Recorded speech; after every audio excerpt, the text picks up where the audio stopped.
Is spiritual awakening evil? I'm Elsaby from elsabysmith.com. I have a counter question for you.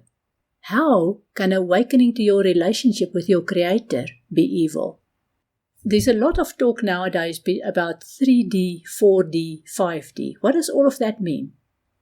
I'll give you my understanding of it. 3D is about judgment, including a decision that spirituality is evil. That's a judgment that you make. How can you do that when you've never even explored spirituality? 3D is about fear, experiencing fear, hiding behind fear. And you get this one. 3D is about choosing ignorance. Why would anybody want to choose ignorance?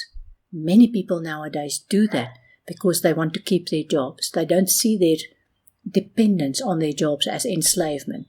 They don't see their dependence on the system as enslavement. So they choose ignorance. They say, I would rather not know. So that is 3D. It's about not being in a good place. 4D is about realizing that the emotions and the thoughts that keep you in fear and bondage are not serving any purpose anymore. Unfortunately, 4D is also about feeling lost and directionless, knowing that what has served you until now is no longer valid or real.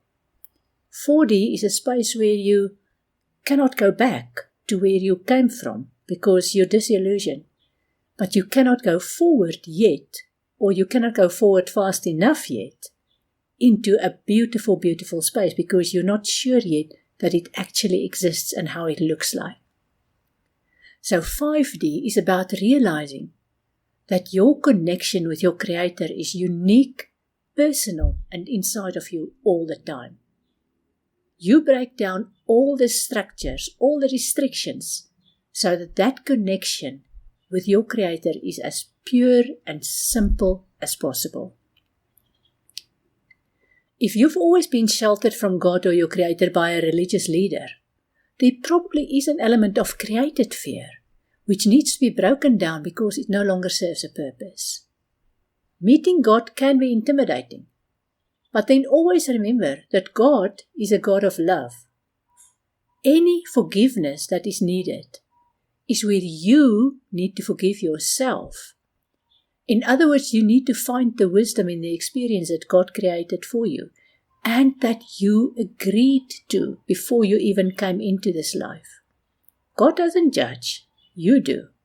You judge spirituality and spiritual awakening as being evil. What is that judgment based on? You decide whether spiritual awakening is good or evil. In fact, you decide whether this process of spiritual awakening needs a label or not. That's what you need to figure out for yourself.